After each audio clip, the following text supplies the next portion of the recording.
সুশৃঙ্খলভাবে লাইনে দাঁড়িয়ে ক্ষুধার্ত মানুষ।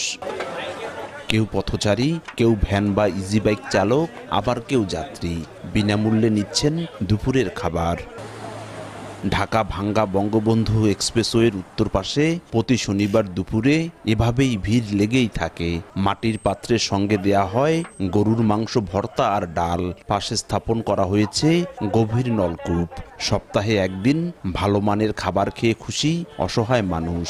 টাকা লাইন আমরা অটো চালাই তো, অটো ভ্যান সবাই খাওয়ায়। গরিব মানুষ একটু ভালো মন্দ এক সপ্তাহ পরে একটু খাওয়া দাওয়া পায়, তাই আমরা ধরেন আসি। প্রতি সপ্তাহে গরুর গোশত, সাদা ভাত, ডাল, মানে প্রতি সপ্তাহে স্যার আমাকে একবার খাওয়ায়। নগদের কাছে সব গ্রাহকই প্রিয়, তাই তো সারা দেশে ক্যাশ আউট চার্জ সবচেয়ে কম। মানবতার সেবায় গড়ে তোলা হয়েছে আমরা আমাদের জন্য নামের একটি স্বেচ্ছাসেবী সংগঠন। সেখানে কাজ করছে ১৫০০-এর বেশি তরুণ তরুণী ও যুবক। সমাজে ভালো কাজের সঙ্গে সম্পৃক্ত থাকতে পেরে খুশি তারা। যত গরিব আছে, ভ্যান অটো রিক্সা চালক আছে, তাদেরকে সবাইকে সপ্তাহে একদিন প্রত্যেক শনিবার খাওয়ানো হয়। আমাদের এই সংগঠনের উদ্দেশ্য একটা, সাধারণ মানুষ যেন অনাহারে না থাকে, গরিব যারা গাড়ি চালায় তারা প্রতি শনিবার আমাদের এই সংগঠনের মাধ্যমে একবেলা খাবার খায়, তারাও খুশি। আমাদের শৃঙ্খলা অতি ভালো, আর আমরা সবাই নিয়মকানুন মেনে চলি। বাজারঘাট এই জায়গায় যে অ্যারেঞ্জমেন্ট করা লাগে এগুলোর কাজ করে থাকি আমরা যারা আছি। ভ্যান চালক, অটো চালক, কিছু গরিব দুঃখী মানুষ আছে, পথচারী মানুষ আছে, তাদেরকে একটা খাওয়ানোর ব্যবস্থা করা হয়। এখানে সুশৃঙ্খলাভাবে আমরা খাওয়া দাওয়ার আয়োজন করি।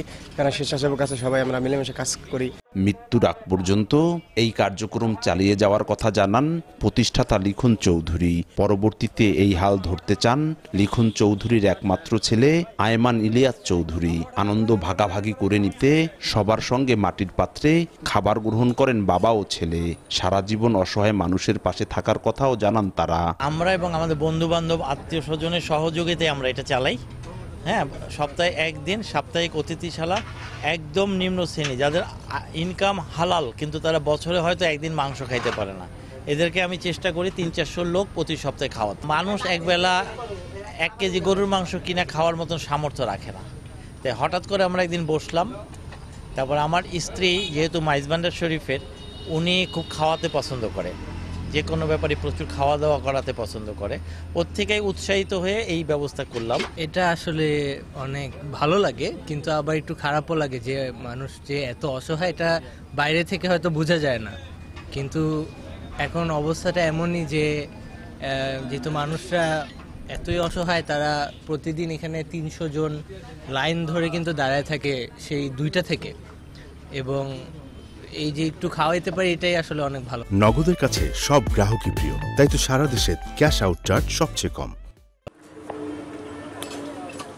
মাদারীপুরের শিবচরের দত্তপাড়া ইউনিয়নের সূর্যনগর বাজারের সড়কের উত্তর পাশে বিনামূল্যে খাবার বিতরণের আয়োজন শুরু হয় বছরখানে আগে। প্রতি শনিবার ৩০০ থেকে ৩৫০ মানুষ খেতে পারেন দুপুরের খাবার। মাদারীপুর ১ আসনের সাবেক সংসদ সদস্য ও জেলা আওয়ামী লীগের সাবেক সভাপতি মরহুম ইলিয়াস আহমেদ চৌধুরীর মেজ ছেলে লিখন চৌধুরীর হাত ধরেই শুরু হয় এই মহতী উদ্যোগ। সঞ্জয় কর্মকার, অভিজিৎ, সময় সংবাদ, মাদারীপুর।